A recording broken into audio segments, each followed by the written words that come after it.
Εκκλησίας, άφη. Και ο δικός μου πατέρας ήταν της Εκκλησίας, δεν τα έλεγε από όσο θυμάμαι. Ήταν ο πατέρας ο δικός σου πατέρας. Ξέρεις, είναι δύσκολο να είσαι πατέρας. Πολύ πιο δύσκολο πάντως είναι να είσαι μάνα. Ο δικός σου πατέρας, χαρά μου, ήταν γεννήτορας, όχι πατέρας. Ξέρεις τι ωραίο πράγμα, πόσο σπουδαίο είναι να είσαι αληθινός πατέρας, πατέρας της Εκκλησίας μας. Αν κρίνω από αυτά που μου λες τι είπανε, πολύ σπουδαίο. Πάμε να φύγουμε. Ξέχασες το σκοπό για τον οποίο ήρθαμε. Δηλαδή το αν θα φορέσω τη φούστα θα βοηθήσει το γέροντα να δραματιστεί, ποιος να κρύψει τα κλειδιά του αυτοκινήτου. Βέβαια.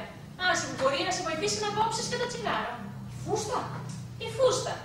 Άσε που μπορεί ο γέροντας να οραματιστεί, να σου βρει και καινούργια δουλειά. Καινούργια δουλειά. Ναι, αυτό ξέχασα να σου το πω.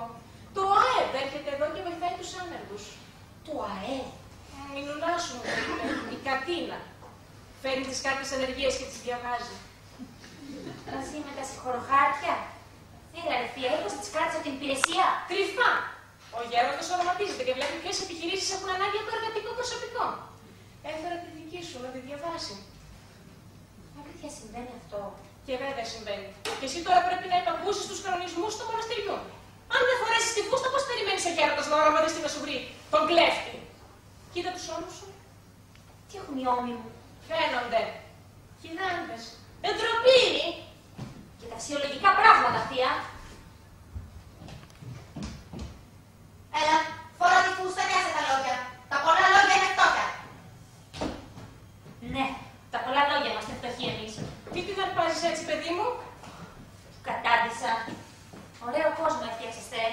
Σατανικά φτιαγμένο. Ο Θεός σου φταίει αν όλος έκλεψε.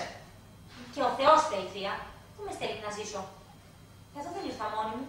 Και τώρα να με πιέζουν οι πατέρες να φοράω και τις φούστες για να με δεχτεί.